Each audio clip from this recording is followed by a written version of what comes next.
말씀 찾도록 하겠습니다. 말씀은 요한계시록 11장 1절에서 13절 말씀입니다. 요한계시록 11장 1절에서 13절 말씀 제가 낭독하도록 하겠습니다. 또 내게 지팡이 같은 갈대를 주며 말하기를 일어나서 하나님의 성전과 제단과 그 안에서 경배하는 자들을 측량하되 성전 바깥마당은 측량하지 말고 그냥 두라. 이것은 이방인들에게 주었은즉 그들이 거룩한 성을 42달 동안 짓밟으리라.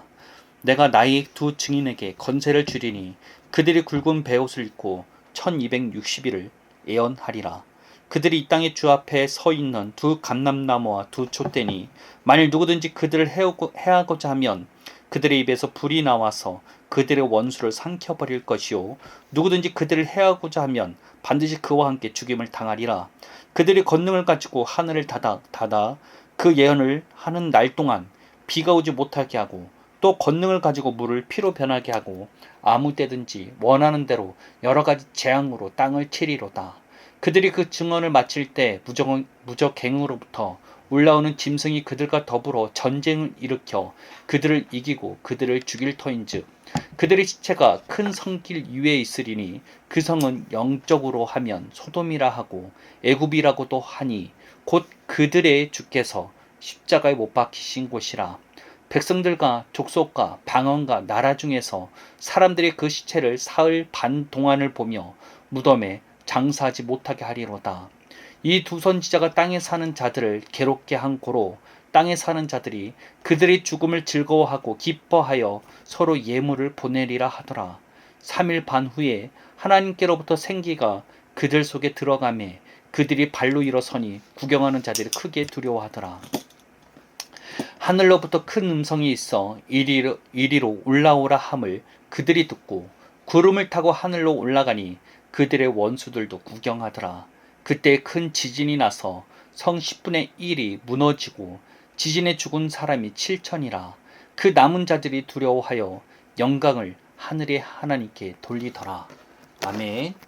오늘 선포하고자 하는 말씀은 세상이 감당하지 못할 증인들이라는 제목으로 말씀을 선포하고자 합니다.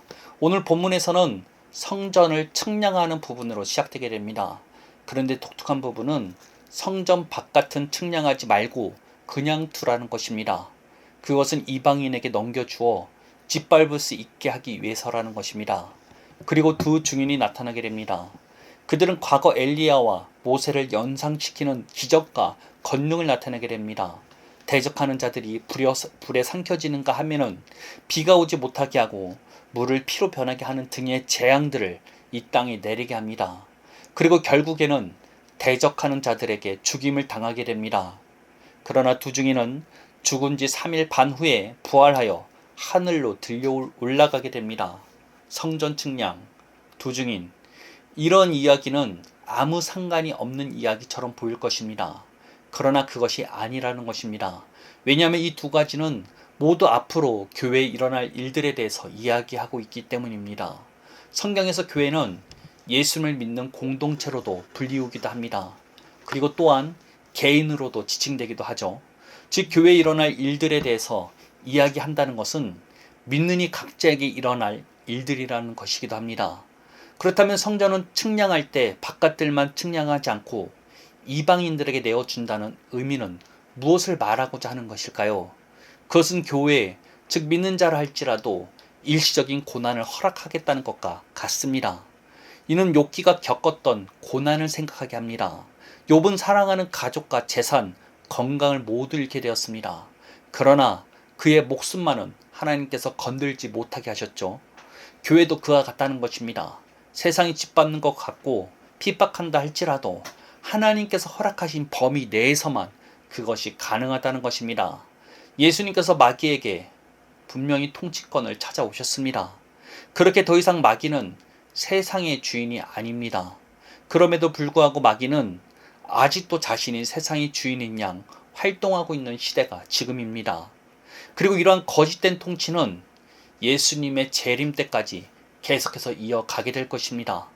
그렇게 믿는 자라 할지라도 이로 인한 피해는 받을 수 있다는 것입니다. 그러나 기억해야 할 것은 그들이 우리의 육신을 상하게 할지는 모르겠지만 우리가 하나님께 받은 은혜와 영광은 건들 수 없다는 것입니다. 하나님께서 욥의 생명을 끝까지 지키신 것과 같이 우리가 하나님께 받은 은혜와 사랑을 어느 누구도 빼앗을 수 없다는 것입니다. 우리의 생명을 앗아간다 할지라도 이는 육신적인 죽음일 뿐 우리의 영원한 생명은 건들 수조차 없다는 것입니다. 그리고 성경은 두 증인에 대해서 바로 이야기하죠. 이는 마귀가 거짓으로 통치하고 있는 세상 속에서 교회의 사명과 부르심이 어떻게 되어야 하는지를 잘 보여줍니다. 분명 통치권은 예수님께서 되찾아오셨지만 마귀는 여전히 이 세상에서 자신이 주인인 것처럼 거짓된 권세로 영향력을 미치고 있습니다. 두 증인을 통해서 보는 교회의 부르심은 예수님께서 가지고 계신 그 통치권을 이 땅 가운데서 사용하라는 것입니다. 예수님께서는 자신의 이름을 교회에게 허락하신 것은 기도하고 끝마칠 때 예수의 이름을 사용하라고 주신 것이 아닙니다. 예수님의 통치권과 능력을 위임받았다는 의미입니다. 황제는 자신의 제국을 다스릴 때 자신의 제후들에게 자신의 권세와 능력을 사용할 권한을 허락하였습니다. 그와 같이 예수님께서는 자신의 교회들에게 자신의 이름을 허락하신 것은 자신의 권세와 능력을 사용할 수 있도록 허락하셨다는 것입니다. 그렇게 예수님께서는 믿는 이들이 자신이 하는 일도 하게 될 것이며 그보다 더 큰 일을 하게 될 것이라고 말씀하셨습니다. 예수님께서 공생애 때 하신 일들이 무엇입니까? 가르치시고 귀신을 쫓아내시며 병든 자들 낫게 하는 사역이었습니다. 이 모든 일을 우리도 하게 될 것이라는 것입니다. 그런데 가르치시고 귀신을 쫓아내며 병든 자들을 낫게 하는 사역의 근원이 무엇인지 생각해 보셔야 합니다. 예수님께서는 스스로 말씀하시지 않으시고 아버지께서 말씀하신 대로 하셨습니다. 즉 가르치시는 것도 아버지께서 말씀하신 대로 가르치시고 귀신을 쫓는 것도 아버지께서 말씀하신 대로 가르치시고 그 귀신을 쫓아내셨다는 것입니다. 그리고 병든 자들 낫게 하는 것 또한 아버지께서 말씀하신 대로 하셨다는 것입니다. 예수님께서는 성자 하나님이심에도 불구하고 성부 하나님인 아버지의 뜻대로 말씀하시고 행동하셨다는 것입니다. 스스로 제2의 아담으로서 하나님의 대리자로서 사는 것을 자처하셨다는 것입니다. 그리고 이러한 삶은 교회의 부르심이기도 합니다. 예수님께서 하신 일을 그 일을 우리도 하게 될 것이며 우린 더 큰 일도 하게 될 것이기 때문입니다. 하나님의 나라는 시작되었습니다. 이는 마귀가 다스리고 있던 세상에 하나님의 통치가 다시 시작되게 되었다는 것입니다. 그리고 그 통치는 우리 믿는 자로부터 시작되게 되어 있다는 것입니다. 우리가 온전히 하나님의 통치 안에 거하게 되면 자연스럽게 세상에 하나님의 통치가 나타나게 되어 있다는 것입니다. 그렇게 두 증인은 하나님의 통치를 세상에 온전히 나타내는 교회의 모습이자 우리 믿는 이 모두의 모습이 되어야 하는 것입니다. 그런데 그동안 이러한 두 증인과 같은 교회가 있었습니까? 분명 요엘 선지자는 새 언약을 받는 이에게 이와 같은 예언을 하였습니다. 요엘서 2장 28절 말씀입니다. 구에 내가 내 영을 만민에게 부어주리니 너희 자녀들이 장래일을 말할 것이며 너희 늙은이는 꿈을 꾸며 너희 젊은이는 이상을 볼 것이며 이는 믿는 이들이 선지자와 같은 삶을 살게 될 것이란 말입니다. 과거에는 특별한 극소수만이 이러한 삶이 가능했습니다. 그러나 이제는 모든 믿는 이들이 선지자와 같은 삶을 사는 것이 가능하다는 것입니다. 분명 오늘날 교회 안에서도 은사는 나타납니다. 유튜브를 보면 젊은 청년인데 능력이 나타나고 은사가 나타나는 것을 보여줍니다. 그런데 하나님께서 원하시는 두 증인의 삶이 단순히 은사만 나타난다고 가능한 삶일까요? 저는 아니라고 봅니다. 정말 하나님께서 우리에게 원하는 삶은 예수님과 같이 아버지의 말씀대로 말하고 행동하는 삶이라는 것입니다. 은사와 능력의 나타남은 자연스럽게 따라오는 것이죠. 선지자들도 스스로 자신의 능력을 사용하는 것이 아니었습니다. 아버지께서 말씀하신 대로 행동하고 순종하자 기적과 능력들이 나타나게 된 것이라는 것입니다.